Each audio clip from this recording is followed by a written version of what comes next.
প্রথমবার সহবাস হবার পরে দ্বিতীয়বার আর গোপনাঙ্গ শক্ত হতে চাচ্ছে না, এটা নিয়ে আপনার ওয়াইফের মনে বিস্বাদ এবং আপনার প্রতি চাপ দিচ্ছে।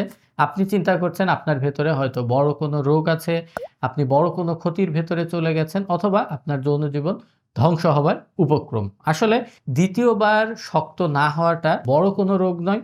এটার পেছনে কি বিজ্ঞান, এটার কি ঘরোয়া সমাধান আছে এবং কখন ডাক্তার দেখাতে হবে, এই বিষয় নিয়ে বিস্তারিত কথা বলবো আজকের ভিডিওতে। দ্বিতীয়বার সহবাসের বিষয়ে যদি আপনারা বুঝতে চান এটার বিজ্ঞান, সেক্ষেত্রে প্রথম যে শব্দটা আপনাকে বুঝতে হবে সেটা হচ্ছে রিফ্র্যাক্টরি পিরিয়ড। রিফ্র্যাক্টরি পিরিয়ড বলতে এমন একটা সময়কে বোঝায় যে একবার বীর্যপাত হবার পরে দ্বিতীয়বার গোপনাঙ্গ উত্থান হওয়ার মাঝখানের যে সময়টুকু, এটা যখন কারো বয়স কম থাকে অর্থাৎ 18, 20, 22, 24 সেই পর্যন্ত কিন্তু এই সময়টা সেকেন্ডের ভেতরেও হতে পারে, অর্থাৎ 20 সেকেন্ড, 50 সেকেন্ড বা 1 মিনিটের ভেতরে। কিন্তু বয়স বাড়তে থাকলে আস্তে আস্তে এই রিফ্র্যাক্টরি পিরিয়ডটা কিন্তু 10 মিনিট, 30 মিনিট বা 1 ঘন্টাও হয়ে যেতে পারে।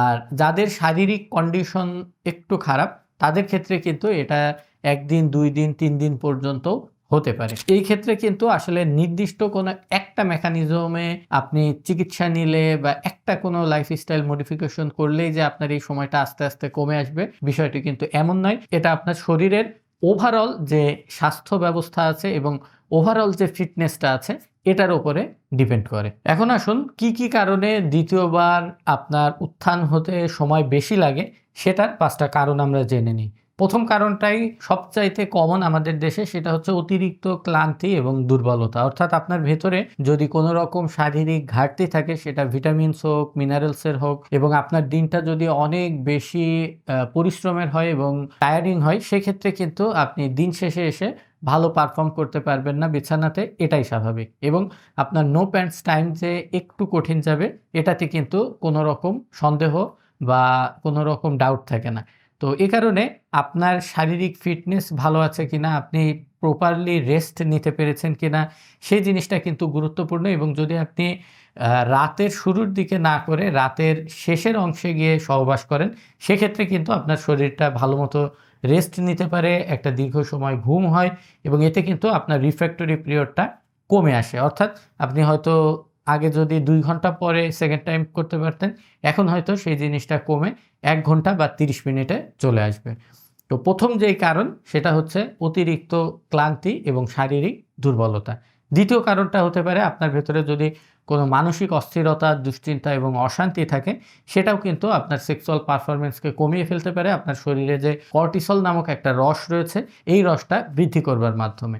এবং এই কর্টিসলের মাত্রা যার শরীরে যত হাই থাকবে, সে কিন্তু তত দ্রুত বার্ধক্যের দিকে এগিয়ে যাবে। এবং এটা যে শুধুমাত্র আপনার রিফ্র্যাক্টরি পিরিয়ডটাকে বাড়িয়ে দিচ্ছে, অর্থাৎ দ্বিতীয়বার সহবাস করার সময়টাকে দীর্ঘায়িত করছে, এমন নয়।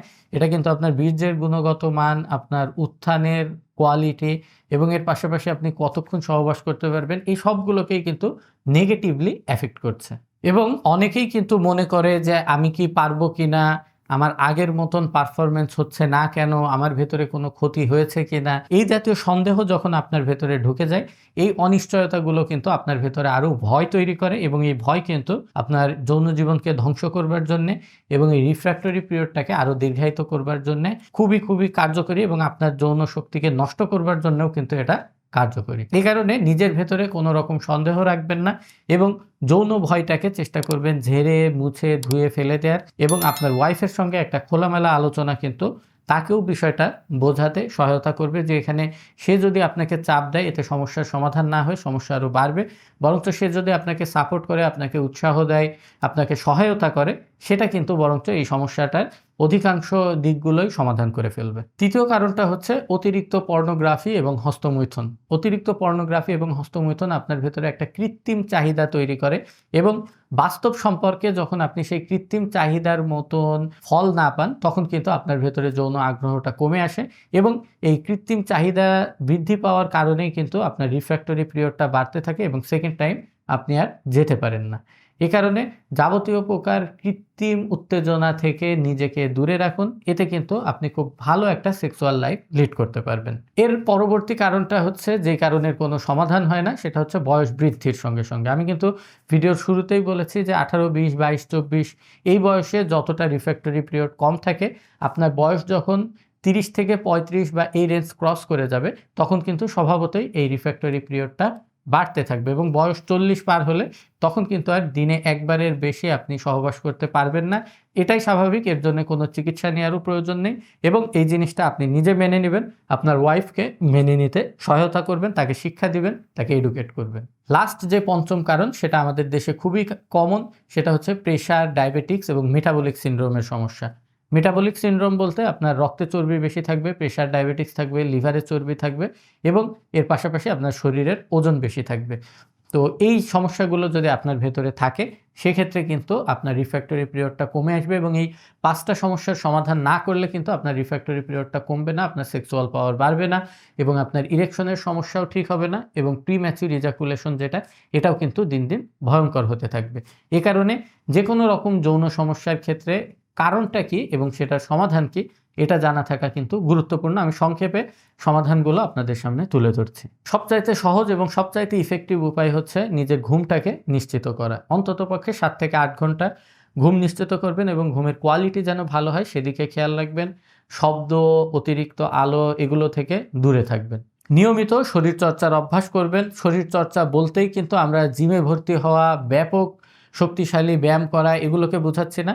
স্কুলে যেমন আমরা ক্লাস 1, 2, 3, 4 এভাবে পড়তে পড়তে সামনের দিকে আগাই, ব্যায়ামের বিষয়টাও ঠিক অল্প থেকে আস্তে আস্তে আপনি সামনের দিকে যাবেন। এটা হতে পারে আপনি সারাদিনে 10 বার উঠবস করবেন, এতে 20 থেকে 30 সেকেন্ড সময় লাগবে। এটা দিয়েই আপনি আপনার ব্যায়ামের জার্নি শুরু করুন। 10 বার থেকে 20 বার, 30 বার এভাবে 50 বার পর্যন্ত যান। এর পরবর্তীতে যদি চান আপনি সিঁড়ি দিয়ে ওঠানামা করতে পারেন 5 থেকে 10 মিনিট।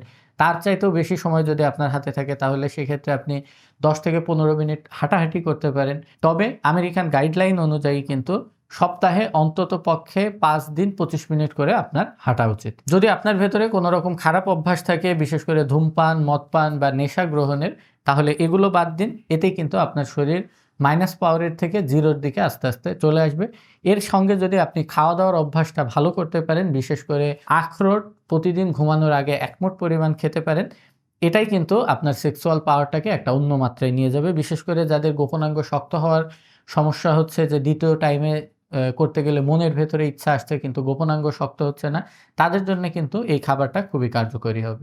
লাস্টলি যে সমাধান সেটা হচ্ছে যে কৃত্রিম উৎসাহ এবং কৃত্রিম উত্তেজনার কথা আমি বলেছি, অর্থাৎ পর্নোগ্রাফি, এটার থেকে নিজেকে একেবারেই আড়াল করে ফেলুন।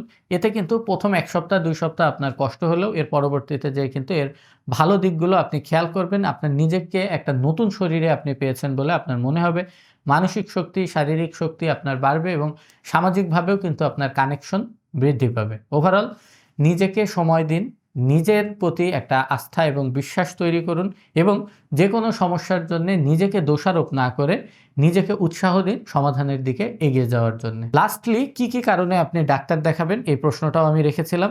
ডাক্তার দেখাবেন যদি আপনার ইরেকশন একেবারেই হতে না চায়, যদি দাম্পত্য জীবনে এর খারাপ প্রভাব পড়ে, যদি এমন হয় যে সমস্যাটা দীর্ঘদিন ধরে রয়েছে এবং আপনার একবার ইরেকশন হলে রিফ্র্যাক্টরি পিরিয়ডটা 1 দিনের চাইতেও বেশি হয়ে গেছে, এই জাতীয় ক্ষেত্রে কিন্তু আপনি চাইলে ডাক্তারের পরামর্শ নিয়ে সমাধানের জন্য কি স্পেসিফিক গোল আছে এভাবে প্ল্যান সেট করে তারপরে সামনের দিকে আগাতে পারেন। আল্লাহ হাফেজ।